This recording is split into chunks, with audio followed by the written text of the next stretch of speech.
Episode 28, Anissa begitu terlena oleh taman bunga yang ada di halaman itu.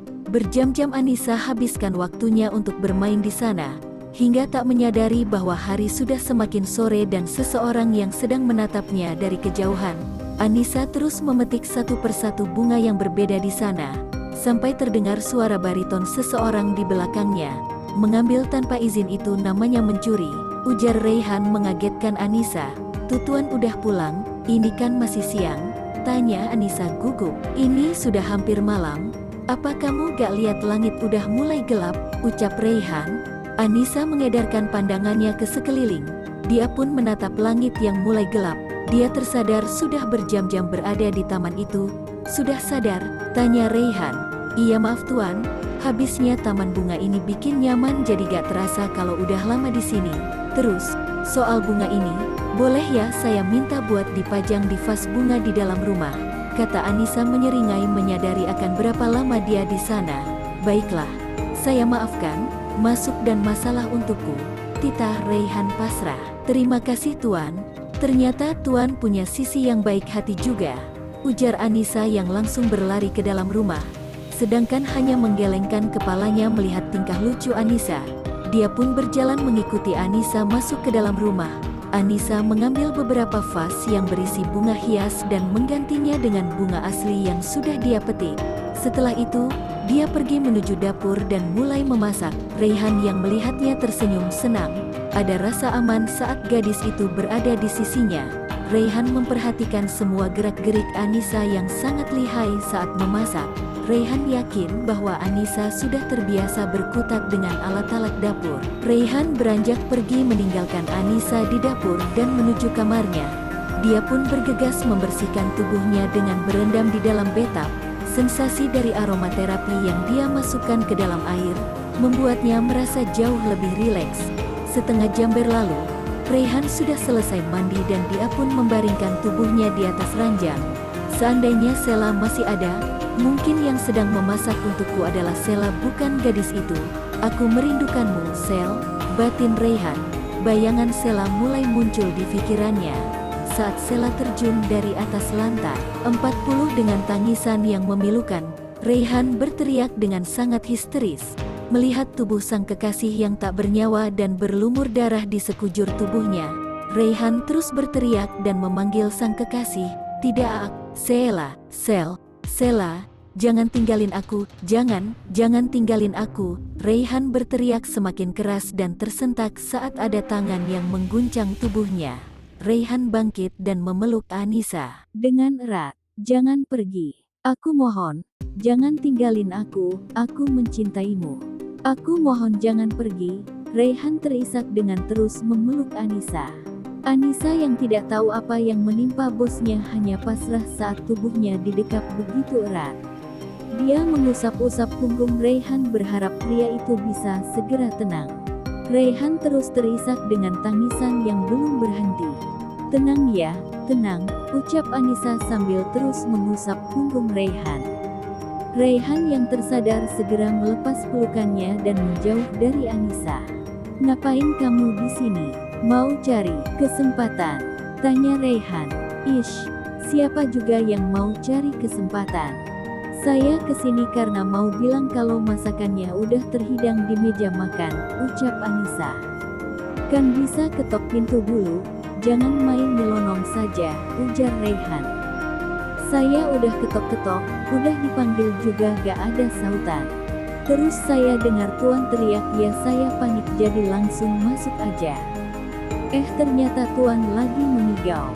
Dibangunin malah meluk saya, tuan kali yang cari kesempatan buat meluk saya.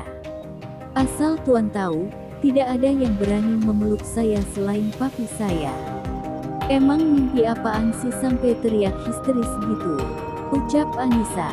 "Bukan apa-apa, kamu keluar. Nanti saya nyusul," jawab Reyhan. "Makanya kalau mau tidur itu baca doa dulu biar gak mimpi buruk," cetus Anissa lalu keluar dari kamar Reyhan. "Bodoh banget sih. Kenapa harus mimpi itu saat ada Anissa? Ngapain juga aku harus meluk dia? Nanti dia pikir aku suka sama dia lagi," Raihan memukul kepalanya merutuki kebodohannya yang sudah mengira Anissa adalah Sheila. Raihan bangkit dan membilas mukanya dengan air lalu turun menuju ruang makan. Terlihat Anissa yang sudah duduk dengan beberapa menu makanan di depannya. Anissa yang melihat tuannya datang langsung berdiri dan mempersilahkan sang bos untuk duduk di kursinya. "Silahkan tuan," ucap Anissa. "Ya," jawab Raihan singkat. Anissa mengambilkan nasi dan lauk pauknya ke piring sang bos dengan cekatan tanpa diminta. Raihan makan tanpa ekspresi, membuat Anissa penasaran dengan masakan yang dia masak. Ada rasa takut jika sang bos tidak menyukai masakannya itu. Namun, melihat Raihan yang memakannya lagi dengan lahap, membuat Anissa bernafas lega. Artinya Raihan menyukai masakannya itu. "Saya kira kamu gak bisa masak menu lain," ucap Raihan setelah selesai makan. "Saya sudah biasa memasak, jadi beberapa menu memang sudah saya kuasai tuan, tapi tidak dengan menu "Masakan luar negeri," ujarnya. "Sejak kapan belajar masak?" tanya Raihan. "Sejak kecil. Saya diajarin masak oleh ibu saya.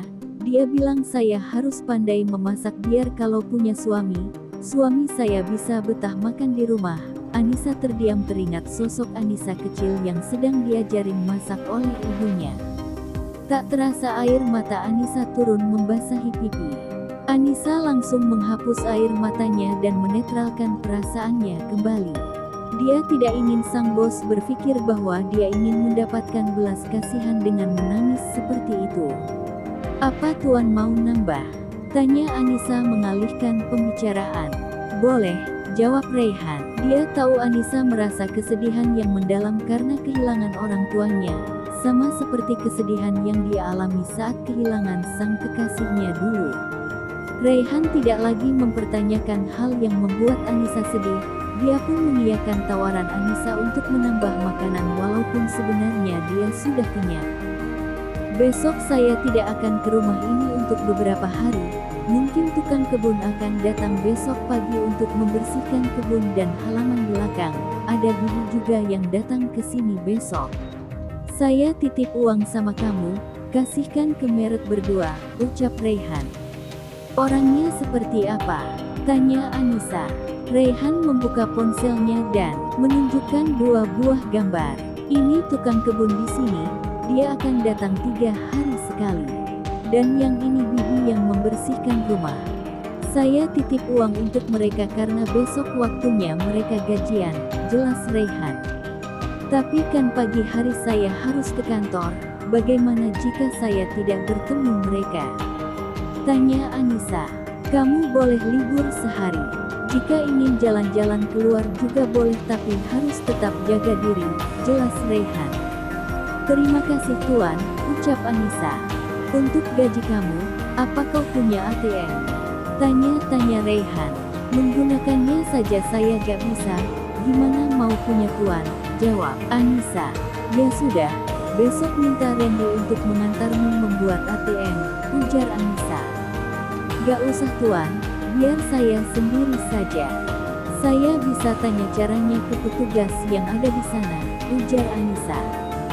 "Baiklah, bawa dan tunjukkan kartu ini pada petugas yang ada di sana. Kamu akan dibantu dengan cepat," ujar Raihan yang memberikan sebuah kartu pada Anissa. "Ini kartu apa?" tanya Anissa. "Gak perlu tahu, bawa aja dan kasih lihat pada pelayan di sana," jawab Raihan.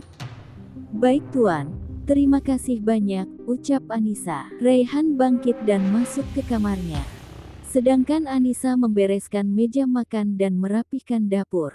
Setelah semua selesai, Anissa mengambil beberapa cemilan yang sempat dia beli di supermarket tadi siang lalu duduk di ruang tengah dan menyalakan TV. Anissa menonton salah satu kartun anak-anak yang sedang tayang di TV tersebut sembari makan cemilan yang dia bawa. Saat sedang asik menonton, Raihan datang dan menyambar makanan itu dari tangan Anissa. Loh kok diambil sih?" gerutu Anissa. "Gak baik makan cemilan kayak gini. Kalau mau, mending bikin puding atau cake sendiri," ujar Raihan. "Kok gue deg-degan gini ya?" batin Raihan. "Duh, kenapa dia ganteng banget sih?" bantin Anissa. Anissa tersadar dan langsung bangun dan berlari ke dalam kamar. Sedangkan Raihan masih saja terbentang di tempatnya. Anissa menutup pintu kamar dan menguncinya. Dia dengar debaran jantung aku gak ya? Gumam Anissa lirih. Ya Tuhan, semoga dia gak dengar. Bisa malu aku kalau sampai dia dengar. Lagian kenapa dia makin cakep sih kalau dilihat dari dekat gitu? Gerutu Anissa. Anissa masuk ke kamar mandi untuk membersihkan tubuhnya. Setelah mandi, dia merebahkan tubuhnya di atas ranjang. Saat sedang melamun, tiba-tiba dia teringat dengan janjinya dengan Cindy sore tadi. Dia lupa kalau dia ingin bertemu dengannya. Astaga, aku melupakan Cindy. Pasti dia nungguin aku di halte. Gimana ini? Gumamnya panik. Apa aku pinjem ponsel Raihan aja ya? Tapi malu dengan kejadian tadi. Duh gimana ya? Anissa berpikir keras. Udahlah pinjem ajalah. Daripada Cindy terus nungguin di sana kan kasihan, ujar Anissa yang bangkit dan keluar dari kamar. Anissa mencari Raihan di ruang tengah, namun tidak ada. Di kamar, sini enggak, itu cemilan aku, ujar Anissa kesal. Gak, ini gak baik buat kesehatan, ujar Raihan. Ih nyebelin banget sih, gak di kantor, gak di rumah, sukanya bikin sebel aja, gerutu Anissa. Bilang apa tadi? Tanya Raihan. Gak, mending tidur daripada ngeladenin dia, ucapnya. Raihan menarik tangan Anissa yang ingin bangkit dari duduknya. Namun, karena tubuh Anissa yang tidak siap langsung terjatuh di atas tubuh Raihan. Suasana hening untuk beberapa saat. Mata mereka bertemu, saling menatap satu sama lain. Pun Anissa tidak melihatnya. Anissa mencari di setiap sudut rumah tapi tidak menemukannya. Apa mungkin dia pergi? Gumamnya. Tapi mobilnya masih ada. Kemana sih dia?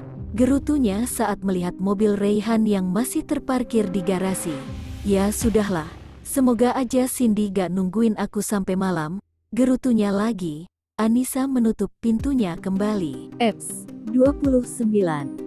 Raihan menyimpan cemilan yang dia rampas dari Anissa ke dalam kulkas. Setelahnya, dia masuk ke dalam ruang kerja yang tersembunyi di belakang lemari pakaian yang ada di dalam kamarnya. Raihan berkutat dengan laptop dan berkas yang ada di atas meja kerja. Saat dering ponsel terdengar nyaring. Tercantum nama Randy sang asisten di layar ponsel. Ada apa? Tanya Raihan setelah mengangkat panggilan tersebut. Malam Tuan, maaf saya mengganggu. Saya mendapat info jika perusahaan cabang yang ada di Paris mendapat masalah. Jelas Randy di seberang. Apa masih bisa dihandle sama kamu? Tanya Raihan. Maaf Tuan, masalah ini cukup serius. Harus ditangani langsung oleh Tuan. Ujar Raihan. Ya sudah, cari tiket pesawat untuk 2 hari lagi. Besok saya masih ada urusan. Sampaikan pada Ronald untuk urus dulu apa yang bisa dia urus. Jelas Raihan? Baik Tuan, akan saya sampaikan. Kalau begitu saya izin matikan sambungannya. Selamat malam Tuan, jawab Randy yang kemudian mematikan sambungan teleponnya. Raihan mengusap mukanya dengan kasar. Masalah proyek baru selesai dan sekarang perusahaan cabang pun ikut terkena masalah. Samar, Raihan mendengar Anissa memanggilnya. Dia pun menutup laptopnya dan membereskan berkas-berkas yang ada di meja kerja. Dia keluar dari ruangan tersebut tapi tidak melihat Anissa di kamarnya. Raihan pun keluar mencari keberadaan Anissa. Mencari saya? Tanya Raihan saat melihat Anissa menutup pintu depan. Tuan dari mana saja sih? Saya cariin gak ada, ujar Anissa. Mau ngapain cari saya? Tanya Raihan. Mau minta tolong boleh, ucap Anissa. Apa? Tanyanya lagi. Saya mau minta tolong. Pinjemin ponsel lagi, ujar Anissa penuh harap. Untuk apa? Tanya Raihan. Tadi saya ada janji sama sahabat saya, tapi lupa gara-gara Tuan ngajak saya belanja, ucap Anissa lagi. Kamu nyalahin saya, ucap Raihan. Tidak Tuan, maksud saya mau kasih kabar ke sahabat saya. Takutnya dia masih nungguin di halte. Lagian rumah sebagus ini gak ada telepon rumahnya, ucap Anissa. Nih, jangan lama, ujar Raihan sembari menyerahkan ponselnya. Terima kasih Tuan, ucap Anissa. Ingat jangan lama, Raihan mengingatkan. Iya, jawab Anissa singkat. Raihan duduk di sofa ruang tamu, sedangkan Anissa menghubungi sahabatnya. Halo Sin, ini aku Anissa, ucap Anissa. Iya aku tahu, keman aja sih. Tadi aku nungguin kamu berjam-jam tapi kamu gak muncul-muncul. Dan, kok masih bisa pakai ponsel bosmu? Jangan bilang kamu lagi sama dia malam-malam begini. Atau kamu gak nemuin aku karena diajak keluar sama bosmu? Ujar Cindy. Iya aku salah, aku minta maaf. Iya aku lagi sama bosku, makanya ini aku pinjem ponselnya buat hubungi kamu. Kita ketemu besok aja ya, besok aku dikasih libur buat bikin ATM, kamu aja yang temenin aku ya. Kamu mau kan? Ucap Anissa. Boleh, tapi aku bisanya siang. Soalnya ada kelas pagi di kampus. Nanti aku jemput di mana? Tanya Cindy. Di mana ya?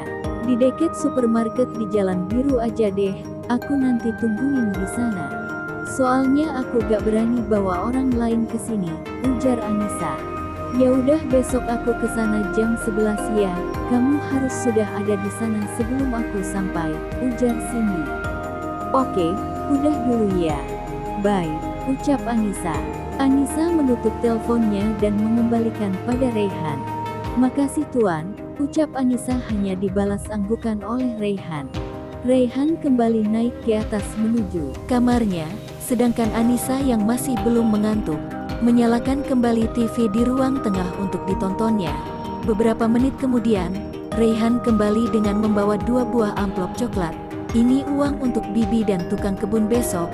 Tolong berikan pada mereka saat mereka sampai di sini, ujar Raihan menyodorkan amplop tersebut pada Anissa. Baiklah, besok saya berikan, jawab Anissa. Dan ini untuk membuat ATM.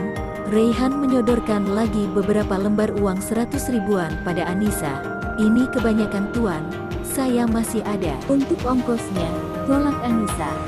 Bikin ATM juga harus langsung diisi dulu, ini buat setor pertamamu ke ATM, terima atau tidak sama sekali.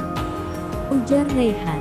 Iya, makasih Tuan, jawab Anissa sembari menerima uang tersebut. Mereka berdua akhirnya masuk ke kamar masing-masing. Paginya, Anissa bangun dan membuat sarapan di dapur. Dia memasak beberapa menu makanan. Raihan yang sudah bersiap dengan jas dan tas kerjanya di tangan, menuruni tangga ingin segera pergi. Tuan, sarapan dulu sebelum bekerja. Saya udah buatin sarapan untuk Tuan, ucap Anissa yang melihat Raihan berjalan menuruni anak tangga. Saya tidak biasa sarapan di rumah, tolak Raihan. Sarapan sedikit aja gak apa Tuan, saya udah capek masakin ini, tapi Tuan gak mau nyobain, cetus Anissa. Makan aja sendiri, ujar Raihan. Tuan makan dikit aja ya, Anissa memohon. Gak, jawab Raihan singkat. Pokoknya Tuan harus sarapan di sini. Enak aja udah dimasakin gak dimakan, ujar Anissa menyeret tangan Raihan dengan paksa. Aku bilang enggak ya enggak, maksa banget sih jadi orang, bentak Raihan. Anissa yang kaget dengan bentakan Raihan pun langsung diam menunduk. Dia tidak menyangka bosnya bisa semarah itu hanya karena disuruh makan. Maaf Tuan, ujar Anissa. Raihan meninggalkan Anissa yang masih tertunduk di ruang makan.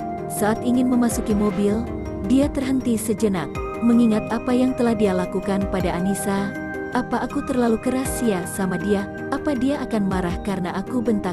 Batin Raihan. Raihan berpikir sejenak, dan memutuskan untuk kembali ke dalam rumah. Sesampainya di ruang makan, Raihan melihat Anissa yang sedang sarapan dengan tenang. Raihan duduk di salah satu kursi. Ambilkan saya makanan, titah Raihan. Katanya gak mau sarapan di sini. Kenapa balik lagi? Ujar Anissa santai. Gak usah banyak tanya, ucap Raihan. Anissa mendengus kesal namun tetap mengambilkan Raihan makanan. Raihan memperhatikan dengan lekat bagaimana luasnya Anissa saat mengambilkan makanan untuk dirinya.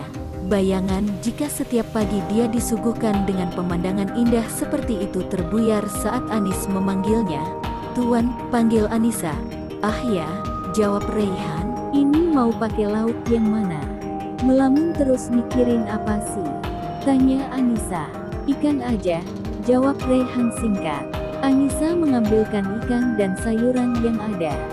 Sehabis makan, Raihan pergi ke kantor sedangkan Anissa membereskan meja makan dan merapihkan dapurnya. Jam menunjukkan pukul 8 pagi. Anissa yang sudah selesai membersihkan rumah, duduk di sofa ruang tamu untuk beristirahat sejenak. Beberapa saat kemudian, terdengar suara orang membuka gerbang rumah. Anissa keluar dan melihat dua orang yang memasuki rumah tersebut. Anissa menghampiri mereka dan menyapanya. "Bibi sama Mamang yang kerja di rumah ini kan?" tanya Anissa. "Iya. Maaf tapi Nono siapa ya? Kenapa ada di rumah Ruan Raihan?" tanya tukang kebun. "Perkenalkan Bi, Mang, saya Anissa. Saya karyawan Tuan Raihan yang untuk sementara waktu akan menempati rumah ini," jelas Anissa. "Tapi kok aneh ya, tumben Tuan Raihan memperbolehkan orang lain datang ke sini," ucap Bibi. "Aneh bagaimana ya Bi?" tanya Anissa. "Selama rumah ini dibangun, Tuan tidak pernah membawa orang lain ataupun mengizinkan orang lain selain kami berdua dan Tuan Randy memasuki rumah ini apalagi menempatinya," jelas Bibi. "Kalau itu saya juga gak tahu Bi." "Oh iya, nama Bibi sama Mamang siapa ya?" tanya Anissa. "Saya Runi Non, panggil aja Bi Runi," jawab Bibi Runi. "Kalau saya Turyono panggil aja Mang Yono," jawab tukang kebun tersebut. "Ya udah Mang Yono sama Bi Runi masuk aja yuk. Ada titipan juga dari Tuan Raihan untuk kalian berdua," ujar Anissa. Mereka bertiga masuk ke dalam rumah. Bi Runi tercengang saat melihat rumah itu sudah bersih dan rapi padahal terakhir dibersihkan 3 hari yang lalu. "Tunggu sebentar ya Bi, Mang," ucap Anissa. "Iya Non," jawab mereka berdua bareng. Anissa naik ke atas dan masuk ke dalam kamar lalu mengambil amplop yang dititipkan oleh Raihan padanya.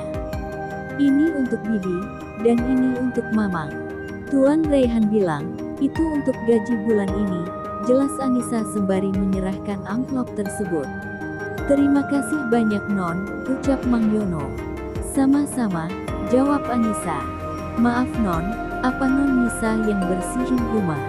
Ini kok sudah rapih dan bersih?" tanya Bi Runi. "Iya Bi, baru saja selesai. Bibi tinggal bersihin halaman depan aja, rumah usah saya bersihkan," ucap Anissa. "Ya ampun Non, ini kan kerjaan Bibi. Harusnya Non gak perlu ikut bersihin," ujar Bi Runi. "Tak apa Bi, daripada bingung mau ngapain. Lagian hari ini saya libur jadi bisa beresin rumah," jawab Anissa. "Ya sudah kalau begitu Mamang pamit kerja dulu Non," ucap Mang Yono. "Bibi juga mau ngerjain yang belum dikerjain ya Non. Terima kasih udah bantuin Bibi bersihin rumah ini," ujar Bi Runi. "Sama-sama Bi, Mang. Semangat bekerja ya," ucap Anissa. Setelah kepergian Bibi dan tukang kebun, Anissa masuk ke kamar dan membersihkan diri, lalu bersiap untuk pergi membuat ATM dengan Cindy. Setelah semua selesai, Anissa pamit pada Bibi Runi yang sedang menyapu di halaman rumah. "Bi, Anissa pamit keluar duluan ya, di dalam masih ada makanan. Kalau Bibi sama Mamang lapar, makan aja ya. Masih banyak kok," ucap Anissa. "Iya terima kasih, hati-hati di jalan ya Non," jawab Bi Runi. Anissa keluar dan berjalan menuju supermarket tempat dia janjian dengan Cindy.